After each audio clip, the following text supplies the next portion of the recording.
Okay, hi everyone. Okay, welcome. Let me see how many people we have here on our call right now. Thank you all so much for being here today for our Careers in Mind Clinical Psychology Professionals panel, featuring UCSD psychology alumni and community members with a clinical background. So I know that we still have some students coming in, so we'll just begin in a few seconds. Wait for everyone to get settled in and get logged in. Okay. So perfect. And everyone can hear me properly. No one's having any issues. Okay, so let's begin. My name is Shay. I use any pronouns, and I'm an undergraduate advisor for psychology, and I'll be the moderator for today's session. I also have Eileen with me today, helping as the secondary support. Eileen, would you like to introduce yourself real quickly? Sure. Hi, everyone. My name's Eileen. I'm a new advisor for the Computational Social Science program and happy to be here. Okay, perfect. So everyone, we're just so glad to have you all joining us today. Careers in Mind is a virtual symposium where we host psychology career-related sessions throughout the first 2 weeks of May, and we invite UC San Diego psychology alumni and community members to come and speak to our students. So this year's theme is constructing your career with intention, and career development is a transformative process that each person undergoes differently based on their own experiences, goals, and values. So throughout this year's Careers in Mind, we encourage you students to evaluate your career plan and career choices with intention and a focus on your values and identities that you're forming, informing your work and who you want to be. So at this point, I'd like to also take the time to highlight our campus partners who made this symposium possible. So UC San Diego Alumni Association and the Career Center. I also want to acknowledge the students on this call who took this time you have in your day to be here with us today. So next up, I just also, before we proceed any further, please note that this session will be recorded. So if on camera, please be mindful of your screen and please remain muted until the Q&A session to avoid accidental background noise disruption. And next we have our land acknowledgement. So we also want to recognize and honor the native land we're here on at UC San Diego by reciting this land acknowledgement. The UC San Diego community holds great respect for the land and the original people of the area where our campus is located. The university was built on the unceded territory of the Kumeyaay Nation. Today, the Kumeyaay people continue to maintain their political sovereignty and cultural traditions as vital members of the San Diego community. We acknowledge their tremendous contributions to our region and thank them for their stewardship. Okay, thank you everyone for doing this acknowledgement with me. And then just also another reminder before we start our panel, I want to have this moment for our students who are completing the Careers in Mind for their CCR credit to complete the sign-in sheet that's going to be in the chat. So please take this time to complete that for your co-curricular record certification or CCR. And I do want to mention that you must fill it out to be able to get that confirmation of your participation and credit for today's session. So please make sure you're filling that out now, or at the end of the session, we're also going to put that chat again with that link so that you can make sure you sign up before you log off. So thank you. And then other than that, let me stop sharing my screen. What I want to do is I want to pin all of our panelists here today who has taken this time out of their days to spend with us and really, speak with all of you. So let's get all of them pinned up so we can see who are we with today. And I would just want to have each of our panelists introduce yourself. I ask that everyone introduce yourself and just give a brief summary to share about who you are, your name, current title or job, and your pronouns. So whoever would want to volunteer to go first out of our 4 panelists. I can go first. Okay, thank you. No worries. Do you mind posting in the chat what he wants to say so we can keep ourselves on track? That would be great. So hi, my name is Dr. Urmi Patel. I'm a clinical psychologist in California. I'm also the director of clinical training at Equip Health, where we treat eating disorders in a virtual outpatient program. I graduated from UCSD undergrad with a BA in clinical psychology, actually a BA in psychology. Back in 2000. I have a marriage and family therapy master's from USC and a doctorate in clinical psychology from the Alliant University, International University. I think I covered everything, Shay. Perfect. Yes, perfect. And I do like the idea if any of our panelists wants to put in the chat to help our flow to volunteer, then that would be definitely great. But whoever wants to introduce yourself first, I'd be very thankful for that. I can go. So hi, my name is Dr. Andrea Munoz. I'm a clinical psychologist at the VA Long Beach, actually. So my positions right now is a psychologist and also a national study coordinator for research as well. I UCSD alumni and then also an alumni at Azusa Pacific University for PsyD. Thank you, Andrea.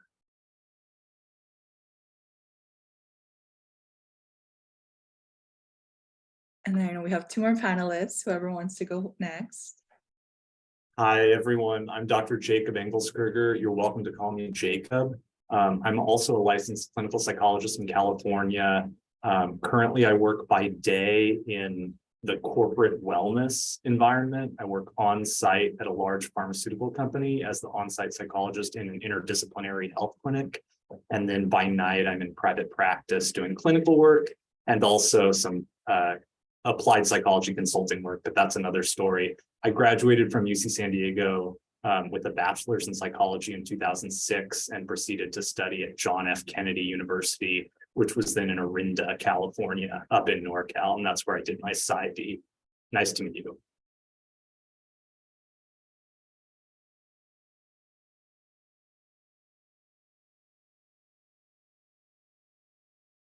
Okay, and Jamie, would you like to introduce yourself too? Oh, sorry. Thank you. I was on mute. Hi, my name is Dr. Jamie Adler, and please forgive the hoarseness. I'm getting over a really bad cold. But I am a clinical psychologist, and I've been in 30 years of government practice for the Department of Veterans Affairs and the Department of Defense healthcare system.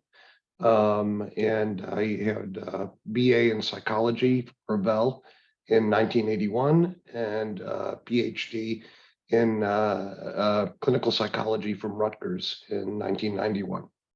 And so can answer a lot of questions regarding clinical psychology and government service. Okay, thank you, everyone. So now that our students know a little bit about your work, I would like to ask everyone, can you tell us in a few sentences about what drew you to your current career and position and current work? So again, whoever would want to volunteer first, you can put in the chat or you can raise your hand or unmute. Definitely appreciate it.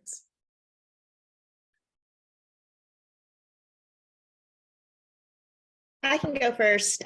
So like many of my colleagues on the panel, I actually did start off in government as well, where I worked in the Department of Mental Health in LA County for about 16 years and really kind of realized that what we all go through in our educational process when we're students in grad schools or undergrad, it's just the tip of the iceberg when it comes to learning how to provide evidence-based care and really being effective therapists and providers of mental health care in whatever system, organization, clinical practice you're in.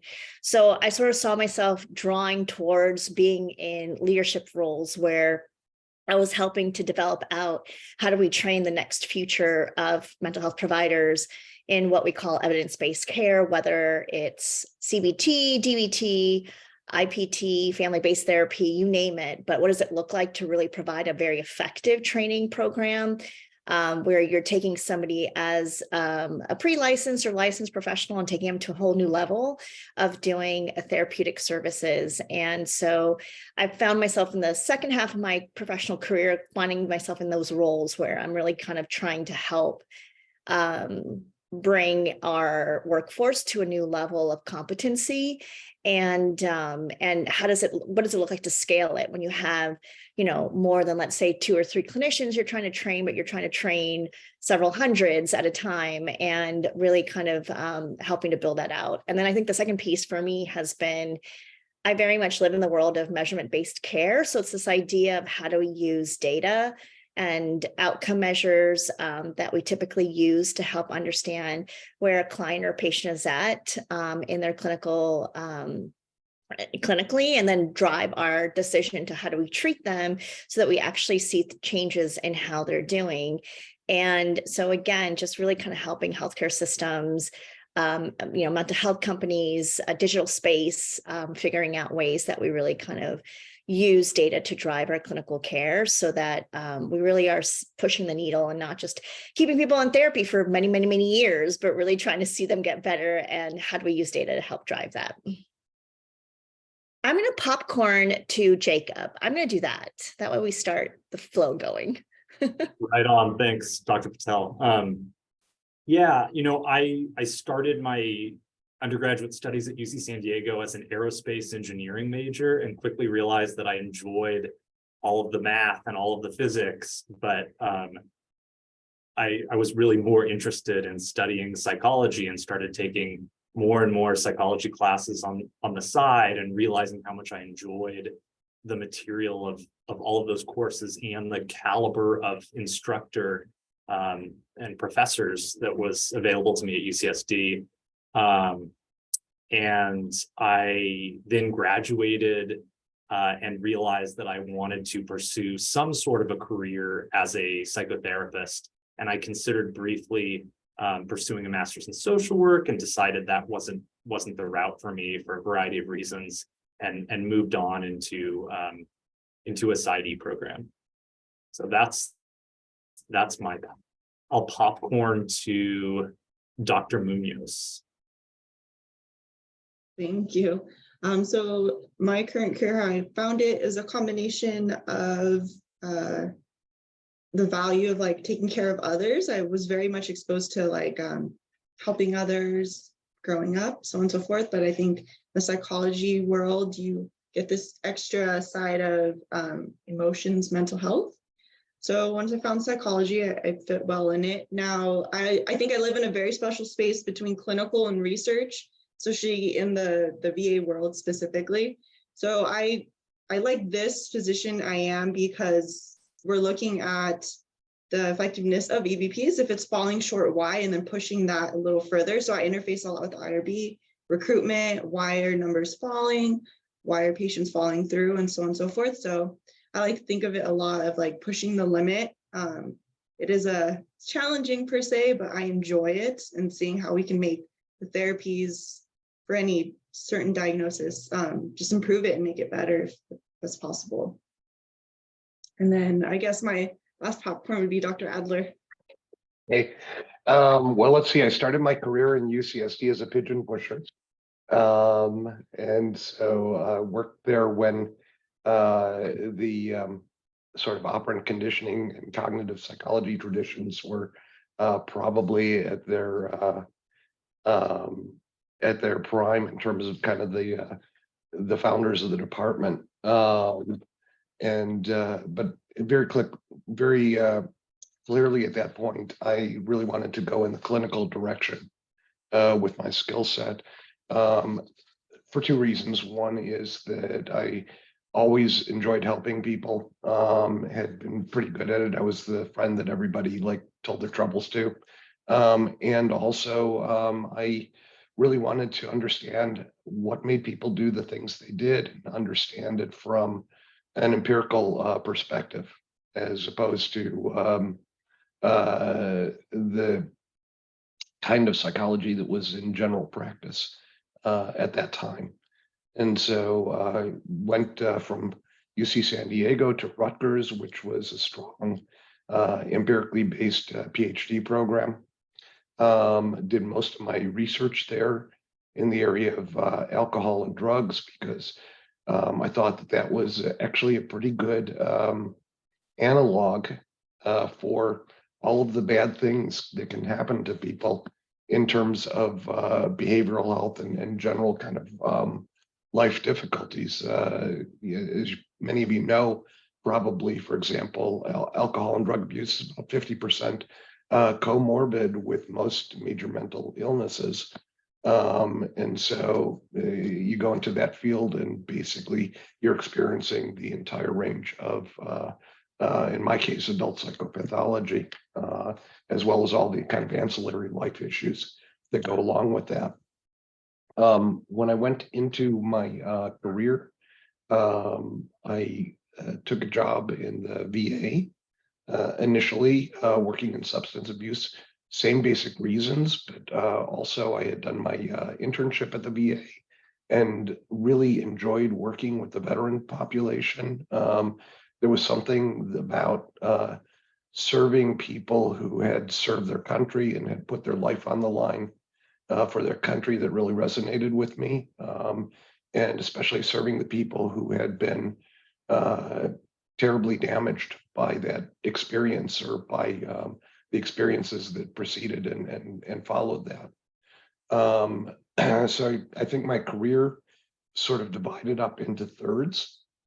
So the first part of my career was just spent kind of honing my craft as a clinical psychologist, working with these populations. And I really enjoyed that. One of the things, though, that was frustrating to me at the time was that I was dealing with people who were homeless and had really a general deterioration of their social skill set.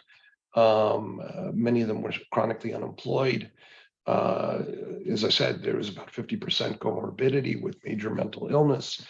And I felt frustrated at what I could accomplish with them, even using the best empirical treatments at the time, in an hour a week. And so I began to become involved using my psychology skill set in developing programs to improve those people's lives. And so we developed transitional housing programs, transitional employment programs. I developed peer networks and social skills building programs for veterans with major mental illnesses. And so that kind of took me into the second phase of my career, which is, I think, using my psychological skill set to lead biopsychosocial rehabilitation programs. And then our catchment area for our facility extended 100-mile radius around our facility.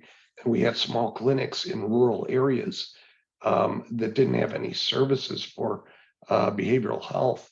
And so in an attempt to begin to get credible behavioral health and healthcare services out to these really rural locations, I began to work in the early days of telehealth and telemedicine, telepsychology, and began to develop telehealth capabilities across a wider range of the upper Great Lakes region. And that kind of launched the third part of my career, which is trying to bring behavioral health and healthcare services to people who have trouble accessing these services via distance technology.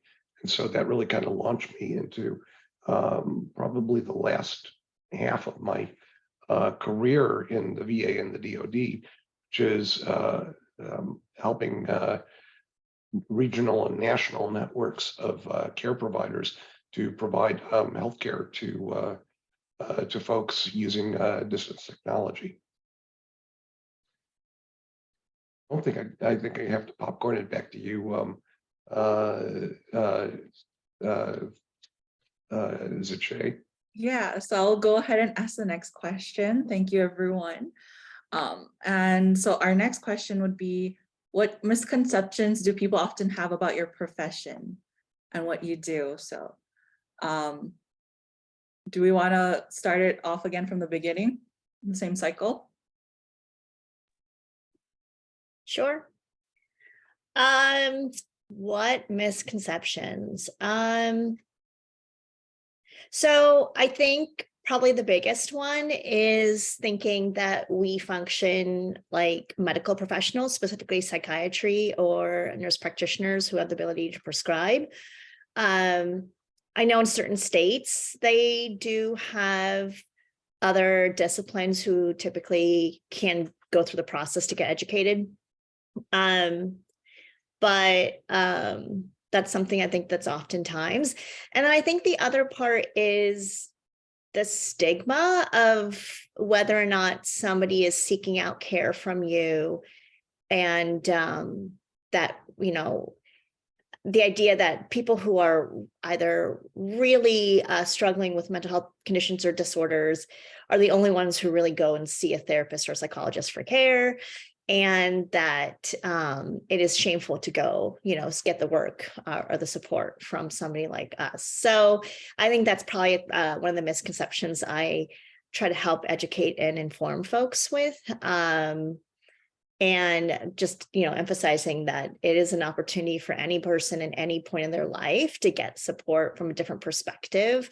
And I think the last misconception I will share is, what does it really mean to be an effective therapist or psychologist? And I think that, again, is something I remind folks that if you are in therapy and all you're doing is just going and talking about your whole life for an hour and then you leave and you're not, you know, getting some like opportunities to learn how to do things differently, it might be time to go find a different therapist. So yeah, popcorn to Jacob.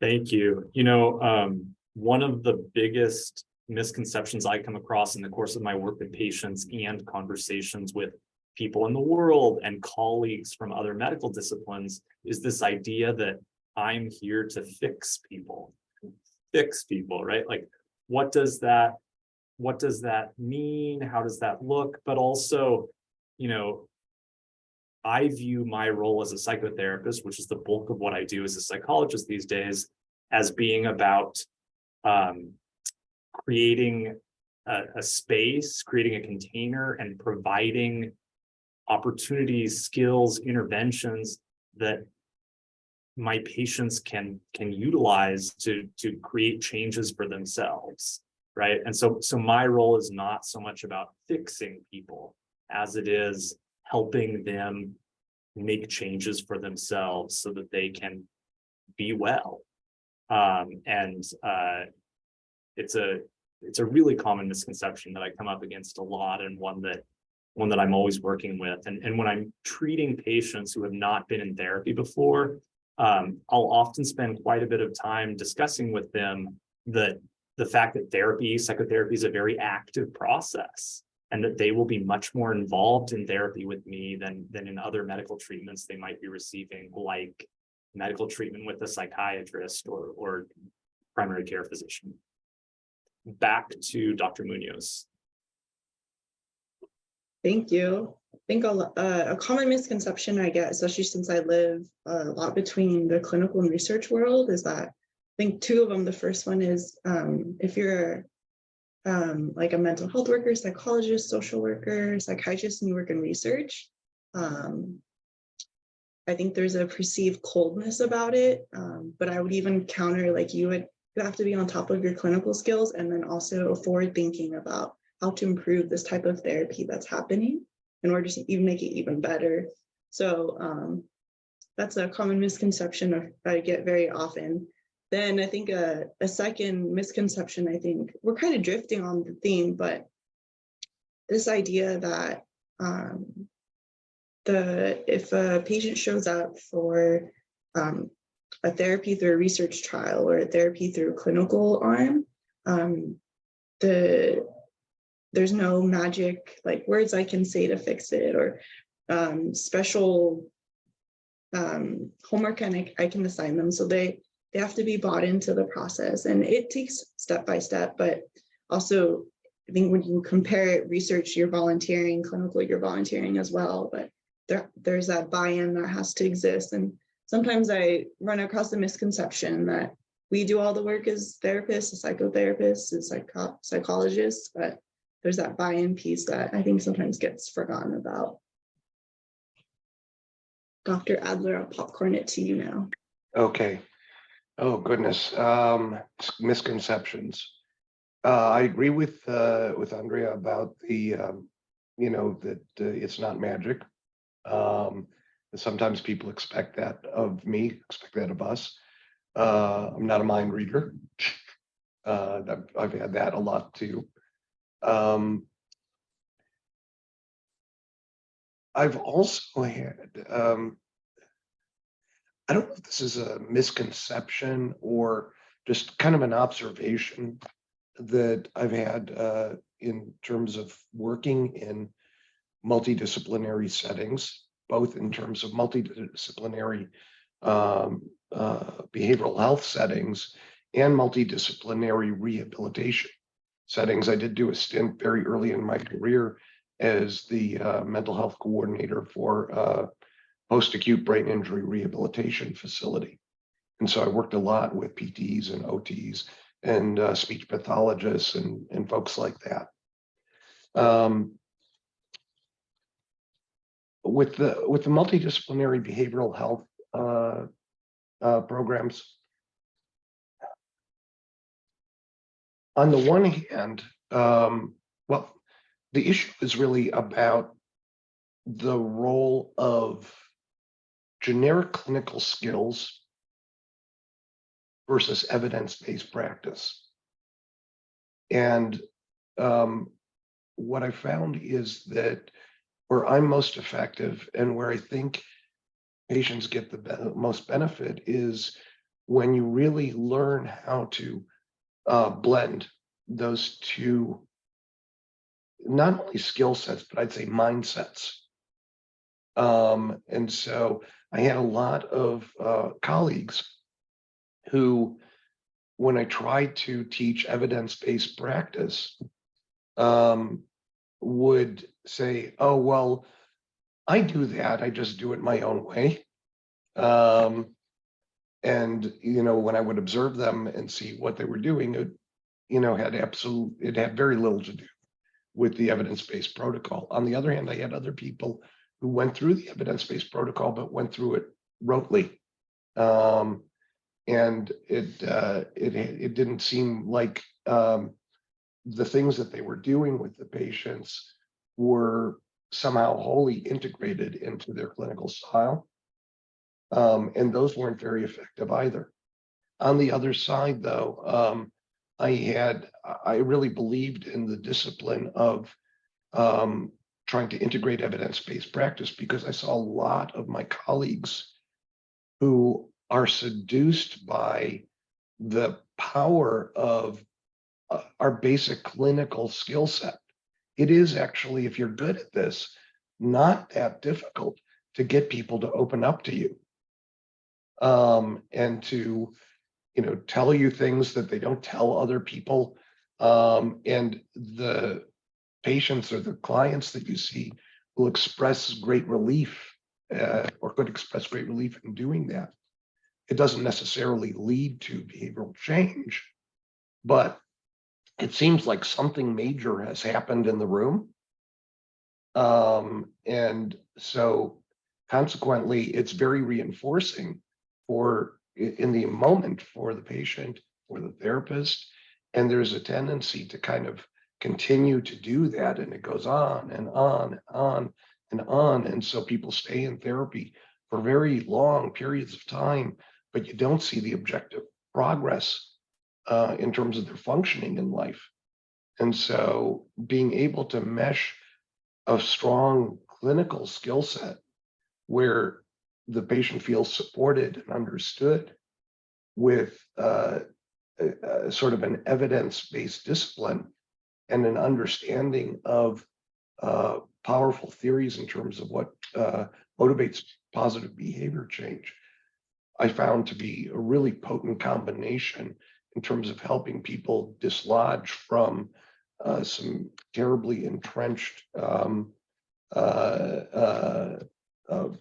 of ruts, behavioral ruts, life ruts that they had gotten into.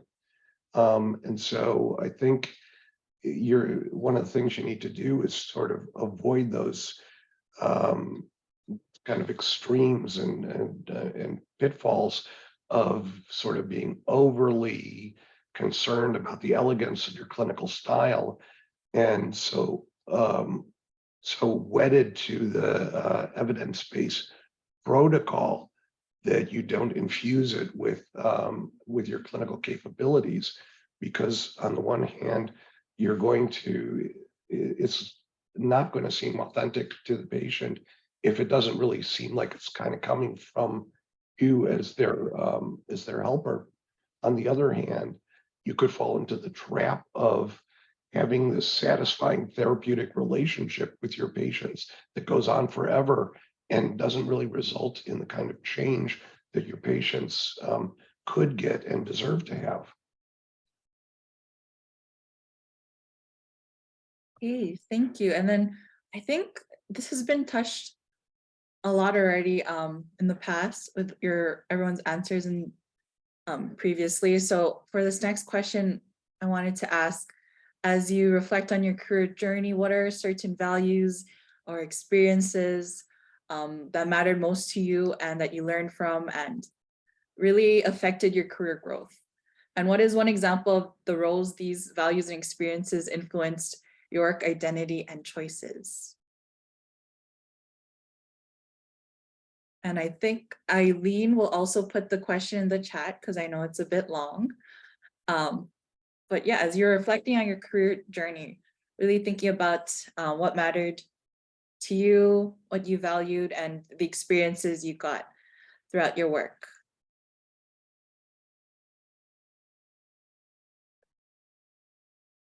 If anyone's ready to answer, I know it's something to think about. And then whoever goes first can popcorn it also again.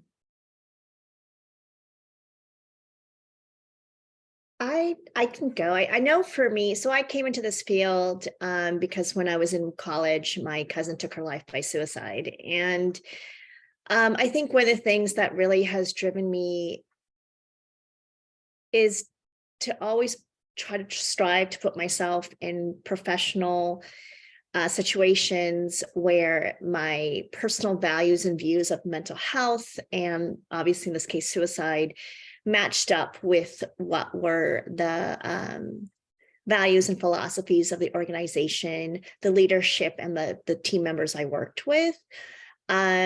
So I know for me, one of the biggest things is striving to work in companies and organizations where they see the human first and then everything else, as opposed to working in organizations or systems where they see somebody as an illness or a diagnosis and definitely not as a human. Now being in the eating disorder space, I think one of the things that I very much, aside from obviously the things that I've always thought of before, where I want to see the human first, somebody didn't commit suicide, they died by suicide, they aren't to blame for taking on that decision.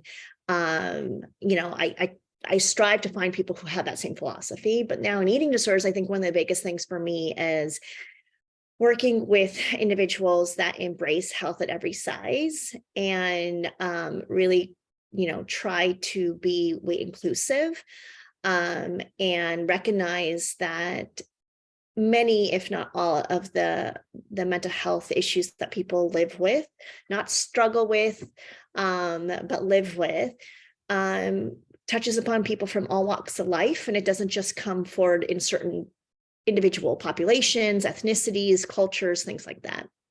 So I think that's why one of the biggest things for me. And then lastly, I do come from a culture where there is a lot of stigma. So I think one of the other things is in my personal life is taking every and all opportunities to really create space to have those conversations, and sometimes difficult conversations with even my own family members who might be in professions where they don't necessarily see value of going to therapy, or they don't see the value of having, acknowledging somebody might have mental health struggles in a day. And again, just really trying to align myself with folks and look for opportunities. And I think just bouncing off our last question, radically accepting that I may not be able to change everybody in the world. And so as much as I can, I strive to do what I can and educate. But I have to also accept that maybe not everybody is there, and they may not be as evolved as some of us are. And that's okay. And we do hope in time they do get there.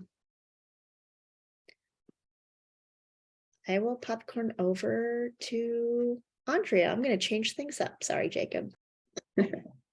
Sure, why not? I think one of the biggest values, like as life transitions. So I've been 8-month-old now.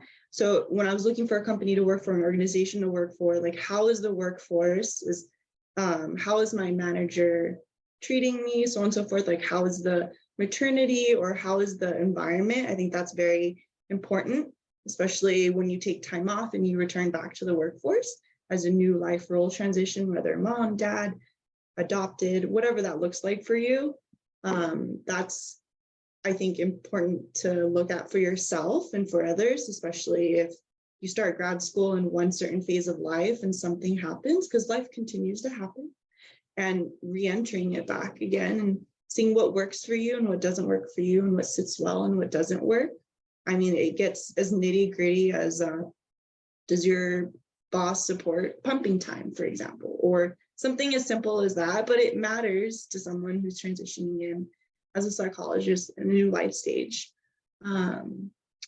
Unfortunately, that wasn't talked about too much in grad school, so that was a learning curve for myself, and just talking to people who do want to start families. Just thinking about that, how you want to work identity, balance, and so on and so forth. I guess I will popcorn back to Jacob then. Thank you. Yeah, an early experience in my life was being a part of a Boy Scout troop for many years that was predominantly made up of young men with very atypical development. And I was a minority in that troop, and it really challenged my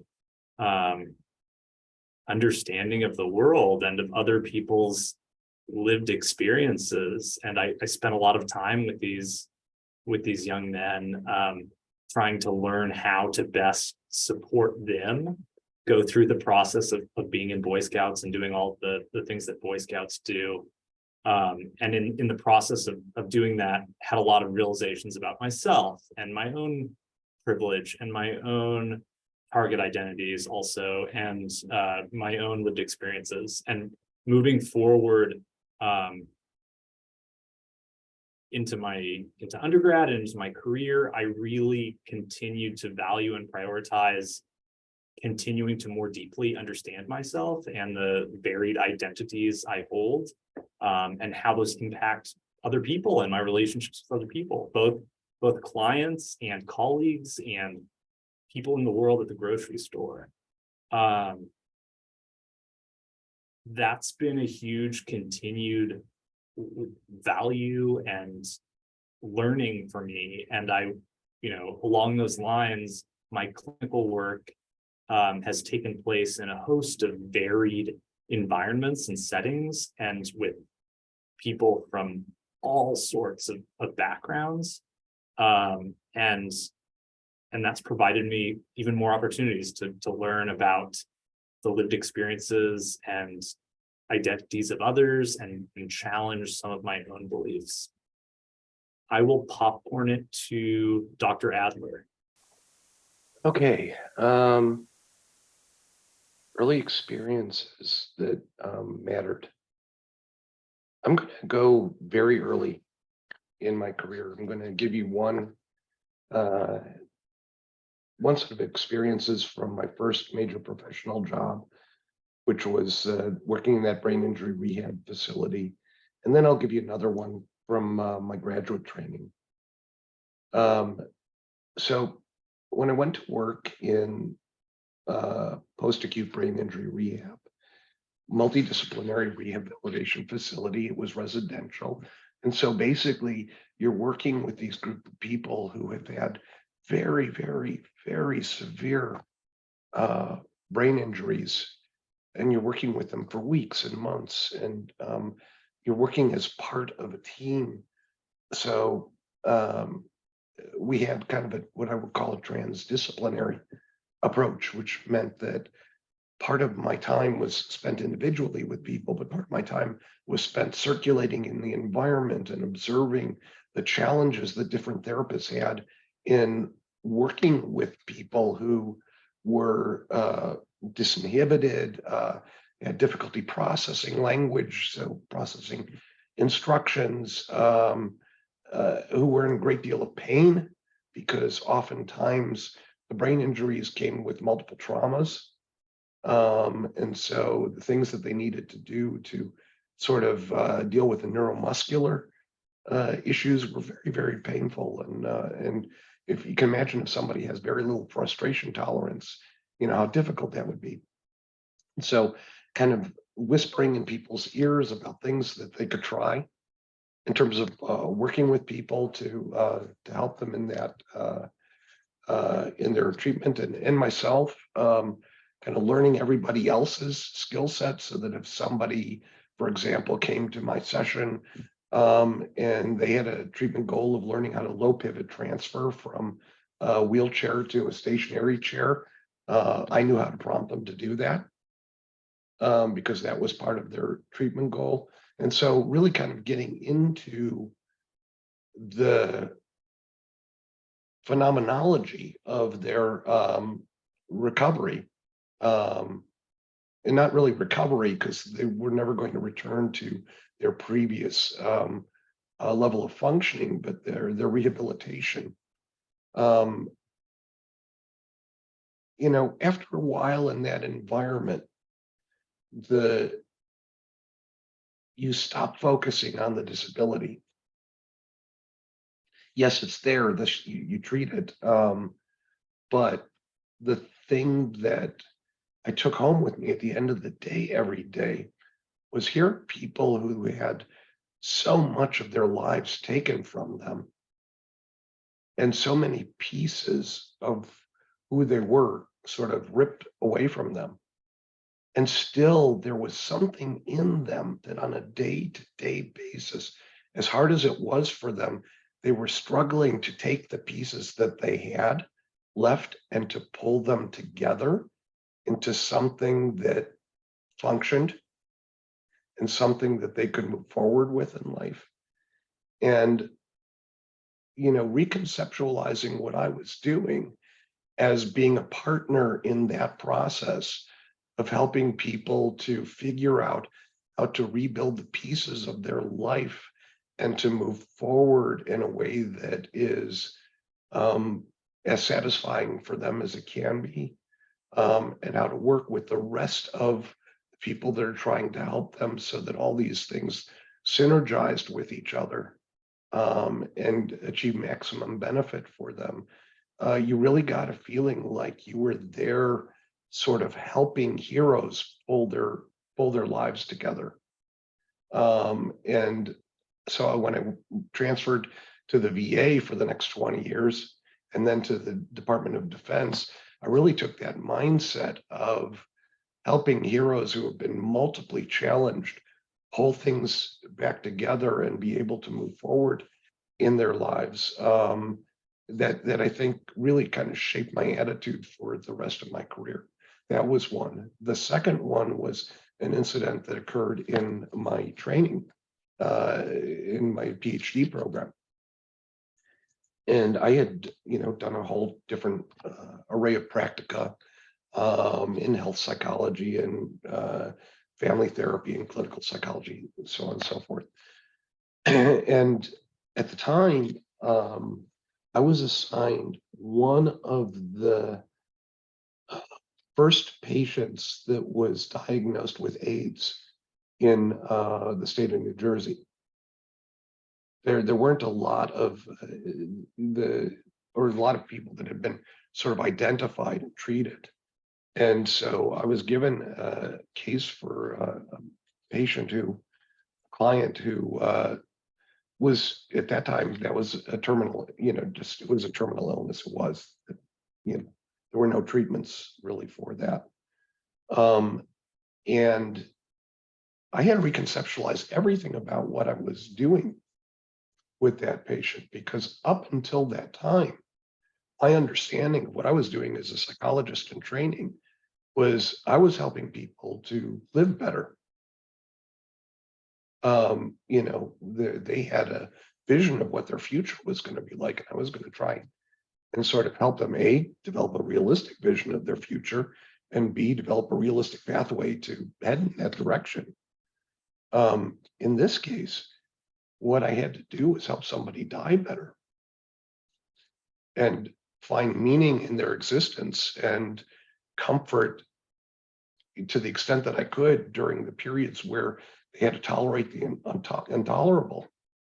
And so, in addition to helping the person process with their family and doing, helping them with existential issues, I also taught them visualization techniques and things like that that allowed them to give themselves a break during times when the symptomatology was just absolutely intolerable to them. And so my client was able to rely on those the skills that I taught him to be able to make it through the periods that were where he would just be like screaming in agony otherwise. And so it really kind of forced me to take another look at what it means to be a clinical psychologist in some cases, because in some cases you're not called upon to help somebody get to a good outcome, but maybe a better outcome given the circumstances of their life. And that may not seem like a lot, but it could make all the difference in the world to the person that you're helping. Thank you. Right now, I would love to open up the floor. If there's any students who has any questions, you can put them in the chat or raise your hand so that we can have you unmute to ask a question. But I know that, with 4 professionals here with us today, that you might all have some very important questions and that you're curious about the experiences, the pathway, preparation. Everyone's still in undergrad. Where do we go from here? Or what resources do we have? So any questions in the chat and we can have them answer it right now. And while we're waiting for any questions to pop up in the chat or any volunteers, I guess one question we can have our panelists answer right now while we wait is, what resources and advice do you have for our students who are, looking to enter into your industry? I think this is a common question that students might wonder at this point in their lives.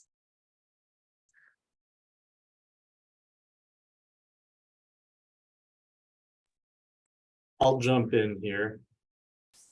I think there are a lot of things you can do as an undergrad, especially as an undergrad at UCSD, right? Making time to explore career paths you think you might be interested in for whatever reason, whether they're within the field of psychology, like clinical psychology, or whether they lie elsewhere. And that can look like reading, doing research, beginning to network and building networking skills by having in-depth conversations, finding mentors in fields you're interested in, having conversations with professors and TAs about their educational journeys, if those are paths that you're interested in. There's a lot you can do, and in my view, you know, exploring career paths as an undergraduate is a time to really investigate a lot of different areas and hold a lot of options open. Okay, great. And I see some questions popping up. Our panelists, our professionals, feel free to answer in the chat if you would like. But what we can do is, I know some questions are being answered too. So maybe our first one by Kathleen, if anyone wants to talk about it while everyone else might want to answer in the chat. What are doctoral programs looking for, and how can we make ourselves a strong candidate? In regards to work, what is your least favorite or hardest part of the job? So anyone? I started answering that, and I can just share because I remembered when I was at UCSD and it was my last year and I was trying to figure out what to do with my life. And at the time, I ironically didn't know anything about PhD or PsyD programs, rather. I only knew of PhD programs, and I was not a researcher. I never wanted to be a researcher. I had very little research background at UCSD. I actually did, at the time, relationship peer counseling. I did a lot of sex ed education at the Student Health Center. I volunteered a lot, and I had the life experience I had with, losing somebody by suicide. And otherwise I said, I'm not a researcher. I'm studying psychology, but I just don't want to go down that road of being a researcher.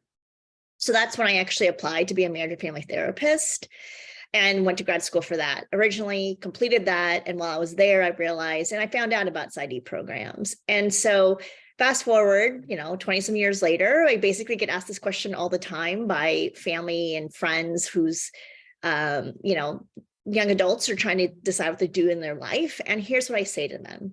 At the end of the day, figure out what you want to do 9 to 5 or 8 to 6 or whatever your schedule looks like.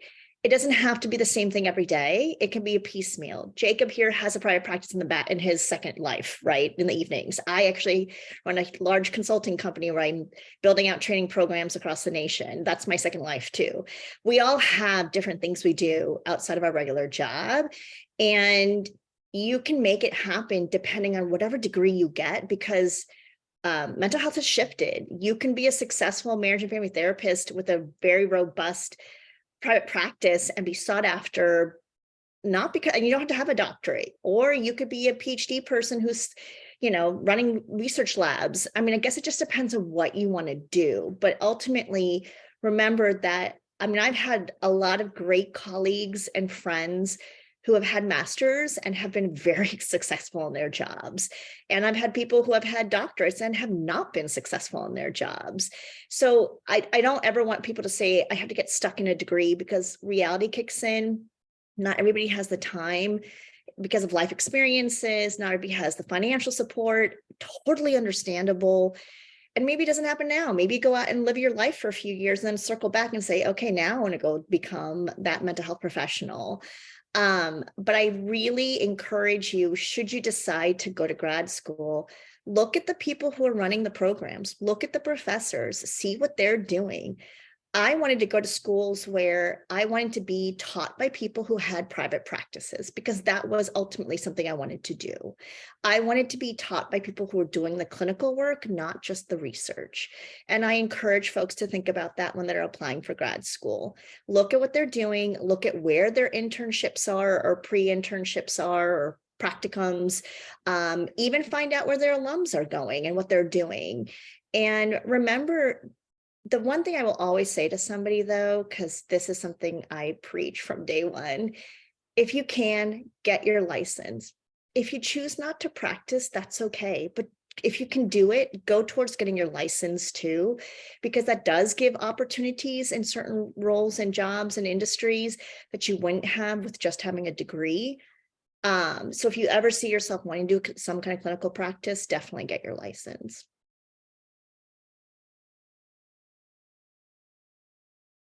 Okay, great. And then I know we have time for a couple more questions. Another good thing is if you are interested in going to the networking session next week, Wednesday, you'll have time to connect with some of our panelists during that time too with your questions. But I guess our next question will be, let's see. So our next question, we might have one or two, but what is the most difficult thing about breaking into a career in clinical psychology? Or what is the most difficult part about trying to get a job as a clinical therapist? Okay, let me take that one because I want to put in a plug for government service. If you really want to go into clinical practice and if you want to have an opportunity to work with patients, clients that have more severe life issues, and also want to have an opportunity to do research or build programs or things like that, you could do a lot worse than looking at the multiple opportunities that are available in, say, federal or state service as a clinical psychologist.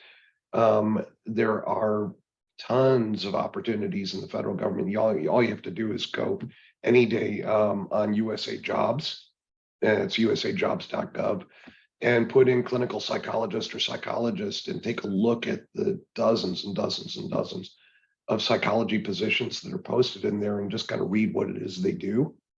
And so there's just a tremendous amount of opportunities there. You don't start while you're doing it. So it's not probably the most lucrative thing you could possibly do with your degree, but it's not a bad career either. And it gives you tons of things, tons of variety in terms of what you're able to grow into. One of the things that you need to know about doing that, though, is that the federal government is really scrupulous about requiring that all of your training be APA accredited.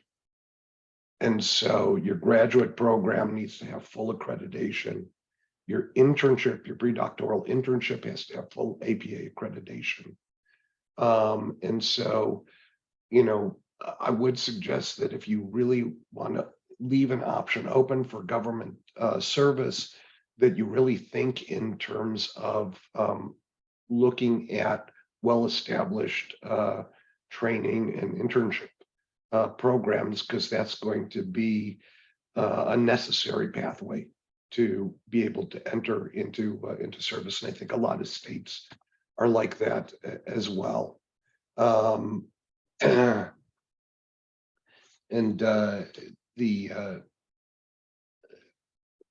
So I think that that is actually critically important.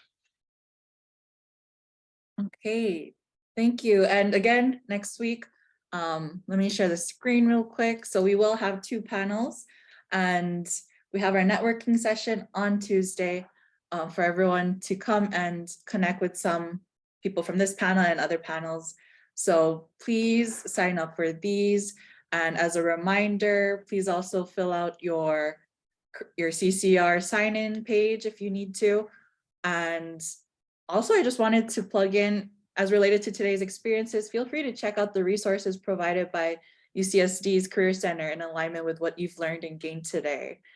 And other than that, it was really great having you all today. And can I ask that our panelists stay on the call if you're still here, and we hope that everyone else have a great rest of your day, and that we'll see you in one of the panels next week, and then you can connect with our panelists again in our upcoming 2 sessions we have. So Psychology and Beyond panel is on Monday, May 8th, and networking session is Tuesday, May 9th. So please put that and be on the lookout for that, and have a good day, everyone.